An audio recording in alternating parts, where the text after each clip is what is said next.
જય માં ખોડિયાર, જય સિયારામ, જય શ્રી કૃષ્ણ. આજે શ્રીમદ ભગવદ્ ગીતાના 14મા અધ્યાય ગુણત્રય વિભાગ યોગની વાત કરીશું. શ્લોક 1. શ્રી ભગવાન બોલ્યા કે જે જ્ઞાનને જાણીને સર્વ મુનિઓ આ સંસારમાંથી પરમ સિદ્ધિને પામ્યા છે, આ જ્ઞાનનો આશ્રય લઈને જે મારામાં એકરૂપ થઈ ગયા છે, તે સૃષ્ટિના ઉત્પત્તિ કાળમાં જન્મતા નથી કે પ્રલયમાં વ્યથા પામતા નથી. હે ભારત, મૂળ પ્રધાન પ્રકૃતિ બ્રહ્મ મારું ગર્ભધાન કરવાનું સ્થાન છે. તેમાં હું ગર્ભને ધારણ કરું છું. આથી સર્વભૂતોની ઉત્પત્તિ થાય છે. હે કૌંતેય, સર્વયોનિમાં જે પ્રાણી ઉત્પન્ન થાય છે તે પ્રાણીઓની પ્રકૃતિ માયા માતા છે, તથા હું ગર્ભધાન કરનારો પિતા છું.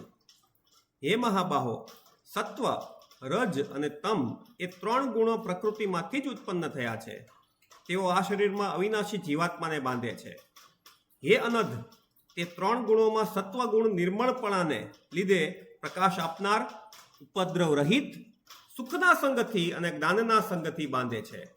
હે કૌંતેય, પ્રીતિ સ્વરૂપ જે રજોગુણ તે આશા અને આસક્તિના સંબંધથી જ ઉત્પન્ન થયેલો છે. તે જીવાત્માને કર્મની આસક્તિ દ્વારા દેહમાં બાંધે છે.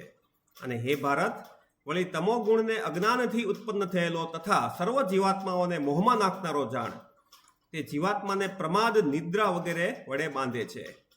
હે ભારત, સત્વગુણ આત્માને સુખમાં જોડે છે, રજોગુણ આત્માને કર્મમાં જોડે છે, અને તમોગુણ તે જ્ઞાનને ઢાંકી દઈને આત્માને કર્તવ્ય વિમુખ બનાવે છે. ફરીવાર, હે ભારત, સત્વગુણ આત્માને સુખમાં જોડે છે, રજોગુણ આત્માને કર્મમાં જોડે છે, અને તમોગુણ તે જ્ઞાનને ઢાંકી દઈને આત્માને કર્તવ્ય વિમુખ બનાવે છે. હે ભારત, રજોગુણ સત્વગુણ અને તમોગુણને જીતી વૃદ્ધિ પામે છે, અને તમોગુણ સત્વગુણ અને રજોગુણને જીતીને વૃદ્ધિ પામે છે. શ્લોક 10, અધ્યાય 14 ફરીવાર સાંભળશો શ્રોતાગણ કે હે ભારત, રજોગુણ એ સત્વગુણ અને તમોગુણને જીતીને વૃદ્ધિ પામે છે, અને તમોગુણ સત્વગુણ અને રજોગુણને જીતીને વૃદ્ધિ પામે છે. દેહમાં સર્વ ઇન્દ્રિયોમાં જ્યારે જ્ઞાનનો પ્રકાશ પડે ત્યારે સત્વની વૃદ્ધિ થઈ છે તેમ માનવું. હે ભારત શ્રેષ્ઠ, લોભ પ્રવૃત્તિ, કર્મારંભ, ઉચ્છુખલતા અને ઈચ્છા એ સર્વ ચિહ્નોને રજોગુણના વધવાથી ઉત્પન્ન થાય છે. વિવેકનો નાશ, કંટાળો, દુર્લક્ષ અને મોહ તે તમોગુણના વધવાથી ઉત્પન્ન થાય છે. સત્વગુણની વૃદ્ધિ થઈ હોય ત્યારે પ્રાણી મૃત્યુ પામે તો તે મહત્ત્વિકને જાણનારા લોકોને જે ઉત્તમ લોકની પ્રાપ્તિ થાય છે તે ઉત્તમ લોકમાં જાય છે. રજોગુણની વૃદ્ધિ થઈ હોય ત્યારે પ્રાણી મૃત્યુ પામે તો તે કર્મોમાં આસક્તિ રાખનાર પ્રાણીઓમાં જન્મે છે. અને તમોગુણની વૃદ્ધિ થઈ હોય ત્યારે પ્રાણી મૃત્યુ પામે તો તેને પશુ આદિ મૂઢ યોનિમાં જન્મ થાય છે. પુણ્ય કર્મનું ફળ સાત્વિક અને નિર્મળ જાણવું, રજોગુણનું ફળ દુઃખદ અને તમોગુણનું ફળ અજ્ઞાન જાણવું. સત્વગુણમાંથી જ્ઞાન, રજોગુણમાંથી લોભ અને તમોગુણમાંથી આળસ, મોહ તથા અજ્ઞાન ઉત્પન્ન થાય છે. ફરીવાર, સત્વગુણમાંથી જ્ઞાન, રજોગુણમાંથી લોભ અને તમોગુણમાંથી આળસ, મોહ અને અજ્ઞાન ઉત્પન્ન થાય છે.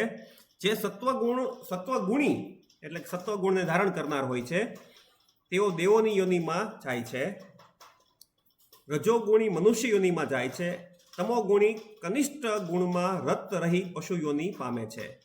જીવાત્મા જ્યારે આ ત્રણેય ગુણોથી ભિન્ન કરતા બીજા કોઈ નથી એમ સમજે છે અને પોતાના ગુણોને અતીત સમજે છે, ત્યારે તે મારા સ્વરૂપને પામે છે. જીવદેહ દ્વારા ઉત્પન્ન થયેલા 3 ગુણોને અતિક્રમી જન્મ, મૃત્યુ, વૃદ્ધાવસ્થા વગેરે દુઃખોથી મુક્ત થઈને મોક્ષને પ્રાપ્ત કરે છે.